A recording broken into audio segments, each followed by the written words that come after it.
Social media پہ آپ لوگ اتنا کنیکٹڈ رہتے ہیں ایک دوسرے سے، یہ جو صوبائیت کی بنا پر ہمیں بانٹ دیا گیا، زبان کی تفریق پر ہمیں الگ الگ کر دیا گیا، اس چیز کو کس طرح سے کاؤنٹر کیا جا سکتا ہے؟ میں آج آپ سے وہ سوال کر رہا ہوں جو میرے خیال سے سیاستدانوں کے پاس نہیں ہے ان چیزوں کے جواب، اور کافی مشکل بھی ہیں لیکن فرینکلی میں آپ کو بتاؤں آگے چل کے سنبھالنا تو آپ لوگوں نے، اسی لیے آپ سے یہ سوال بنتے ہیں سارے. اور یہ بہت اور وہی والی بات جو آپ نے کہی تھی، سوری میں آپ کی بات کٹ کر رہا ہوں، لیکن وہی والی بات جو سوچ، بالکل آج آپ کی سوچ پازیٹیو ہوگی تو آگے چل کے ملک آپ ہی کی بنا پر ترقی کرے گا. بہت شکریہ سعود بھائی. اور میں صرف اس بارے میں کہوں گا کہ دیکھیں صوبائیت اور قومیت تو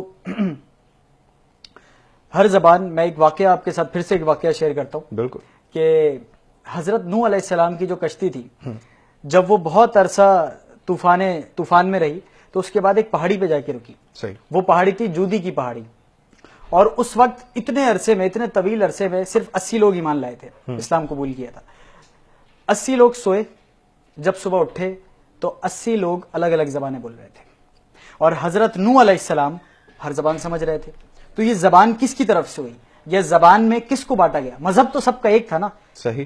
اور پھر اس کے بعد دیگر جو انبیاء آئے انہوں نے یہی پیغام دیا کہ آپ سب برابر ہیں، زبانیں تو الگ تھی. صحیح. تو جب اگر ہم اسلامک آئیڈیالوجی پہ یہ پاکستان بنا ہے تو پھر ہم اسی آئیڈیالوجی پہ اپنے صوبے بنائیں. صحیح. یا اسی آئیڈیالوجی کو ہم اب امپلیمنٹ کریں. اب آپ دیکھیں، ہم لوگ اکثر جب نوجوانوں کے حلقے لگتے ہیں تو ہمیں بہت مشکل ہوتا ہے یہ بتانا اور یہ منوانا لوگوں کو کہ it is Islamic republic of Pakistan. بالکل صحیح بات. کیونکہ یہاں کے جو طور طریقے ہیں، ہر سوسائٹی کا ایک الگ اسٹینڈرڈ بنتا جا رہا ہے، تو بہت مشکل ہے. لیکن اس چیز کو ایکسپٹ کرنا تو ہمیں اسلام نے سکھایا.